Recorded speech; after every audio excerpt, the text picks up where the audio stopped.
United States Championship. No, not that one, not that one. Now I know what you're thinking. Not that one. You must be talking about the WCW United States Championship then. No, I'm not talking about that one either.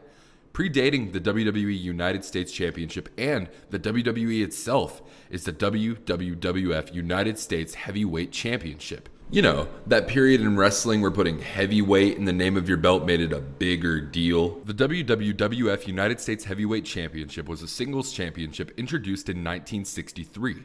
During its time in activity, the championship served as a mid-card title and is often cited as a footnote in the evolution of African Americans in professional wrestling. While not a lot is known about this championship, allow me to dive into its 13-year history with you. On April 6, 1963, the first ever WWWF United States Heavyweight Champion would be crowned, Bobo Brazil.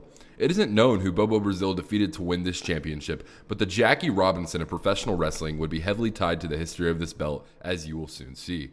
On June 8, 1963, in Philadelphia, Pennsylvania, Bobo Brazil's 63-day reign would end by the hands of handsome Johnny Barron via a countout. Barron is a name that is foreign to most professional wrestling fans. After graduating high school, Barron fought in World War II and wrestled amateurly within the Navy. After the war, Barron trained under Ed Don George and mostly wrestled in tag teams across the United States until his retirement in 1972. Barron notably defended the championship against Pedro Morales, ending in a double knockout, and his reign would end 31 days after his victory when he dropped the championship back to Bobo Brazil for a second reign. Bobo would defend this championship valiantly against the likes of Buddy Austin, Hans Morter, Killer Kowalski, and even Gorilla Monsoon.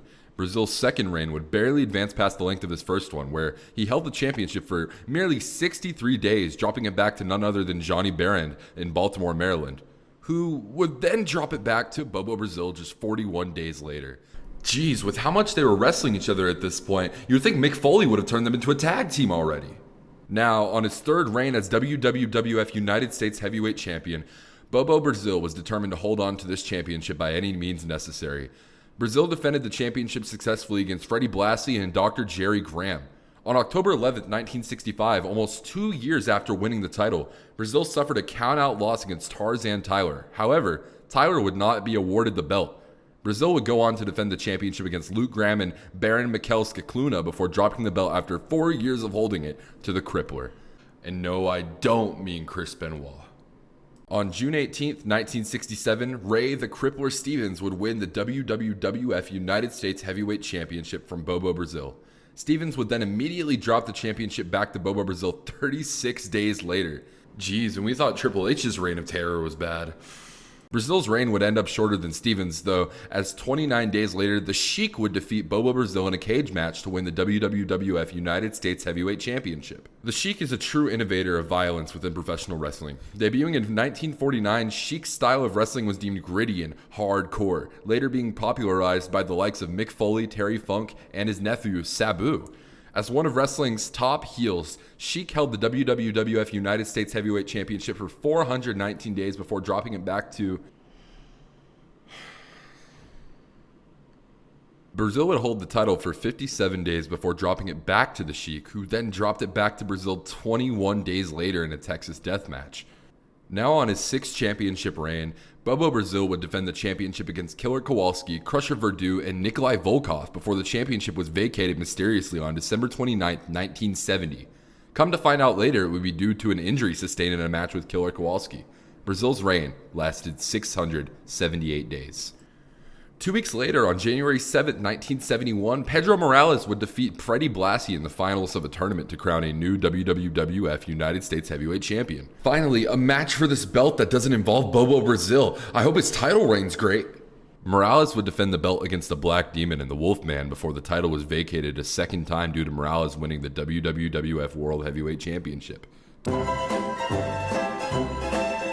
Now, put yourself in the shoes of Vincent J. McMahon. You vacate a mid-card belt in your company because the last champion won your top belt.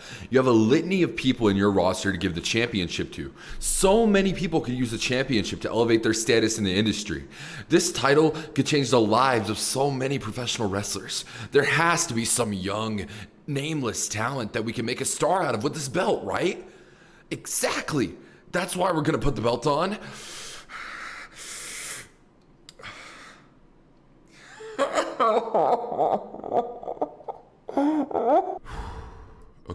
Okay, let's calm down here. Let's get back to it. Let's get back to the script.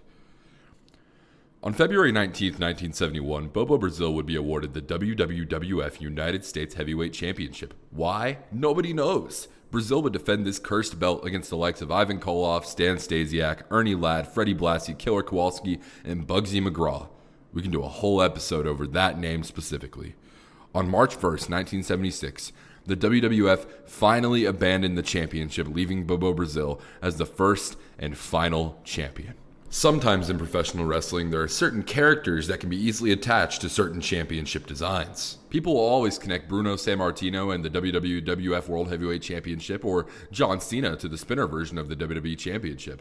With 5 wrestlers having held this title, one of which having held the championship for 11 out of the belt's 13 active years, I can confidently say that Bobo Brazil could easily be named as the face of this championship. That is, if anyone knew it existed. Despite a 13-year history, this championship is best known as being a prop for Bobo Brazil, one of the first African-American pioneers in professional wrestling. This belt is never referenced by the WWE today, and odds are that it never will be. However, Bobo Brazil and this championship belt played major roles in breaking barriers for African-Americans in this industry that we love today. And for that, we salute you, WWWF United States Heavyweight Championship. Isn't that a mouthful? With that in mind, my name is Walker, and thank you guys so much for watching this video. If you are willing to subscribe, please do so. It helps out the channel. It is free, and of course, you can always unsubscribe if you don't like the content that you receive on the daily. And of course, you can find me on Twitter at walkurlive, WALKUR live, and twitch.tv/walkurlive. You know, same spelling, same gimmick. Y'all know how it works around here already. That's my time, ladies and gentlemen, and of course, always remember, peace and love.